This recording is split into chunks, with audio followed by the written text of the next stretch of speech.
So hello everyone, চলে এসেছি একটা নতুন ব্লগের সাথে। আগের ভিডিওতে তো তোমাদের আমি দেখিয়েছিলাম মায়াপুরের এই বড় মন্দিরটা, যেটা 350 ফুট উঁচু, লম্বা এবং অনেকটা বড় মন্দির, যেখানে এখনও অবধি কাজ চলছে এবং অনেক অনেক অনেক কাজ এখনও বাকি। এটা তো আমি আগের ভিডিও তোমাদের সাথে শেয়ার করেইছিলাম।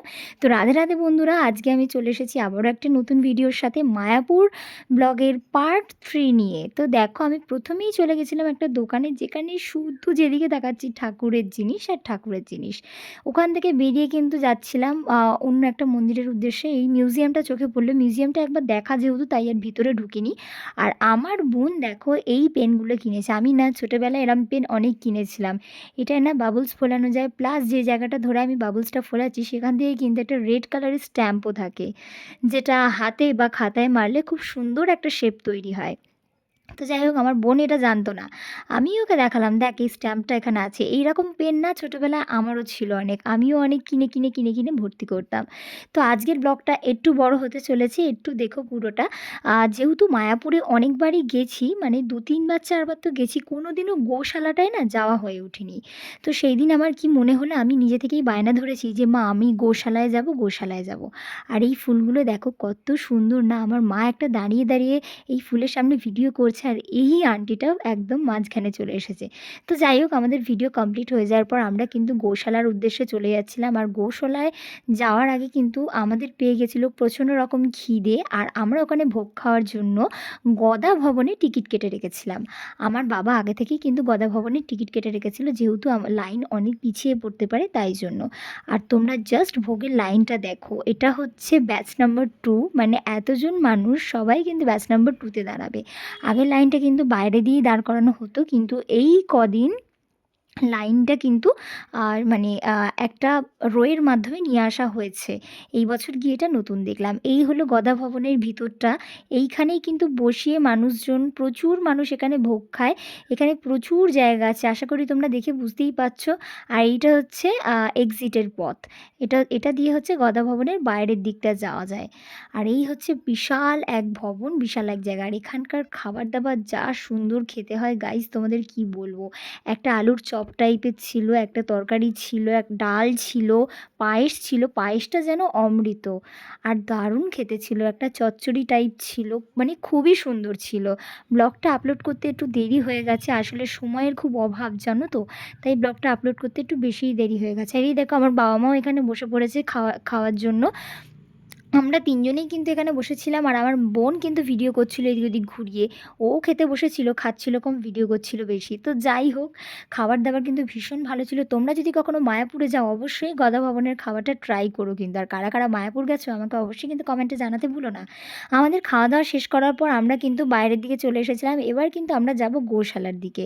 আর এই দেখো গোশালার জায়গাটা, জাস্ট দেখো। আমি না এখানে না প্রথম আসছি, গোশালায় যাওয়ার আগে এই জায়গাটা পড়ে। আর এই জায়গাটায় না আমি না একদম প্রথম, যেহেতু এর আগে কখনো গোশালাটায় যাওয়া হয়নি। এতবার মায়াপুর গেছি কিন্তু না গোশালাটায় কোনো দিনও যাইনি। তো এই দিন আমার গিয়ে কি মনে হয়েছে যে আমি গোশালায় যাব মানে যাব। তো যাই হোক, আমি গোশালার উদ্দেশ্যে যাচ্ছিলাম। গোশালা না যাওয়ার সময় আমি জানতাম না যে গোশালাটা অনেক দূর, তাই আমরা হাঁটতে হাঁটতেই গেছিলাম। গোশালাটা হেঁটে বেশ কিছুটা পথ যেতে হতো, তারপর গিয়ে কিন্তু গোশালা। আর যাওয়ার পথে এই দেখো একটা বড় হোটেল পড়েছিল। আর এই হলো আমাদের গোশালাটা। আর এইখান থেকেই উপরে চলে যেতে হবে। আর গোশালায় সেদিন ভিড়টা দেখো জাস্ট, এখানেও যে এত মানুষ আসবে আমি না এক্সপেক্টই করিনি। আর এই গরুগুলো দেখো কত সুন্দর, আর কত বড় বড় শিং। এখানে তুমি এলে কত রকমের গরুর শিং দেখতে পারবে, তা একদম ধারণার বাইরে। আমি না গোশালায় প্রথম গেছি, আর গিয়ে তো পুরো অবাক হয়ে গেছি। আর জানো একটা জিনিস কি দেখলাম, তুমি না গরুগুলোর কাছে গিয়ে যতই হাত বোলাও, গায়ে হাত দাও, যা ইচ্ছা করো, না ওরা গোতাবে, না ওরা তোমার প্রতি রাগ করবে, না ওরা কিছু করবে। ওরা না ভীষণ ভালো পোষ মানায়, আর ভীষণ পুরো বাচ্চাদের মতো একদম। আমার না ভীষণ ভালো লেগেছিল গোশালায় গিয়ে। দেখো আমরা একদম কাছ থেকে গিয়ে হাত বোলাচ্ছিলাম, যদিও একটু ভয় করছিল যেহেতু অনেক বড় গরুগুলো।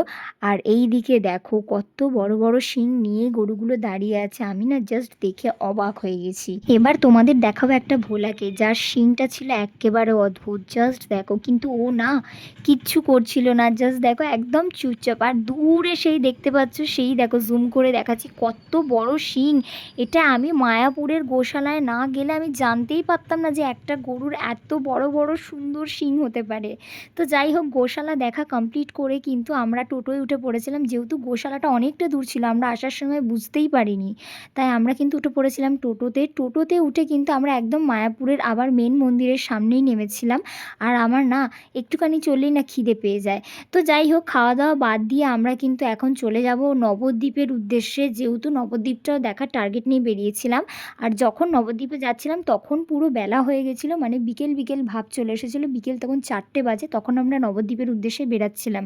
আর যাওয়ার পথে না এই রঙ্গোলিটা আমি দেখতে পেয়েছিলাম। এই রঙ্গোলির সামনে অনেকগুলো ফটো ক্লিক করেছি, আশা করি তোমরা দেখেছো।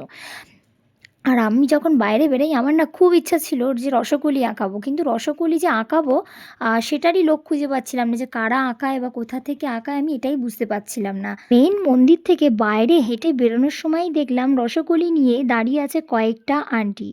তো তারাই বলল, "দাঁড়াও তোমাকে রসকলি এঁকে দিই, খুব সুন্দর লাগবে।" তারাই আমাকে সুন্দর করে যত্ন করে এই রসকলিটা এঁকে দিয়েছিল। তোমরা জানিও তো আমাকে এই রসকলি বা তিলকটা কেটে কেমন লাগছে। তো আজকের ভিডিও এতটাই। ভালো লাগলে লাইক, কমেন্ট, সাবস্ক্রাইব করে যেও। বাই।